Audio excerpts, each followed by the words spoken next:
Hey guys, তোমরা সবাই কেমন আছো? তোমাদের সরস্বতী পুজো কেমন কাটলো অবশ্যই জানিও। সরস্বতী পুজোর পরের দিন আমি আমার বান্ধবী মিলে একটু ঘুরতে বেরিয়ে পড়েছিলাম, দুজনেই সাদা শাড়ি পরে। রাস্তায় অনেক কাপলসদের দেখছিলাম, কাপলসদের হাত ধরে হাঁটা দেখে আমরাও একটা ভিডিও বানিয়ে ফেললাম। আমি আমার বান্ধবী অ্যান্ড কিছু বোনও ছিল সেখানে। দেখো, কালনা স্টেশনে অনেক ভিড় ছিল, অনেক মানুষের ভিড় ছিল। কালনা স্টেশন থেকে ডিরেক্ট আমরা সবাই চলে এলাম কালনার 108 মন্দিরে। সেখানে তো অগন্তি কাপলস ছিল এবং কাপলসের মাঝে আমরা যেন একটা পুরো সাদা শাড়ি পরা অসহায় দুটো মেয়ে ঘুরছিলাম। যাই হোক, জোকিংয়ে পার্ট। তো এখানে খুব মজা করছিলাম আমরা সবাই।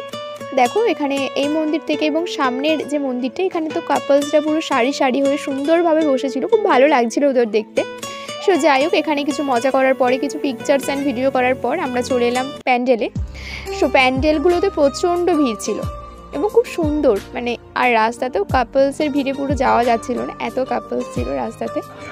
যাই হোক, এই প্যান্ডেলের ভেতরে ঠাকুরগুলো খুব সুন্দর করেছিল। এই প্যান্ডেলটা ছিল খুবই সুন্দর, চারিদিকটা ছিল সবুজ আর ছবি তোলার জন্য একদম পারফেক্ট ছিল। আমি কয়েকটা স্ক্রিনে ছবি দিয়ে দিলাম, এগুলো অন্য প্যান্ডেলের ছবি, বাট খুব সুন্দর ছিল প্যান্ডেলগুলো। আর আমরা সবাই একটা পিকচার্স তুলে নিয়েছিলাম, আর আমি ঢং করে কয়েকটা ছবিও তুলেছিলাম। যাই হোক, আর রাস্তায় কাপলসের দেখে আমি আমার বান্ধবী হাতে হাত রেখে একটা ভিডিও বানালাম মনের দুঃখে। যাই হোক,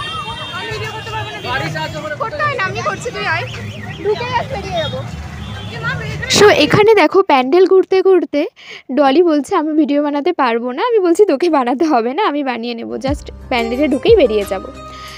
যাই হোক, ক্লান্ত হবারই কথা। তো আমরা কালনা স্টেশনে চলে এলাম এবং কালনা স্টেশনে এসে আমার তো এনার্জি ফুল, ডলি ক্লান্ত ছিল, ওকে একটু বললাম ভিডিও বানিয়ে দিতে, ও বানিয়ে দিল। যাই হোক, তারপরে চতুর্থ বিশ্বযুদ্ধ করে, ট্রেনে এতটা ভিড় ছিল, কালনা স্টেশন থেকে আমরা ধাতিগ্রামে পৌঁছে গেলাম।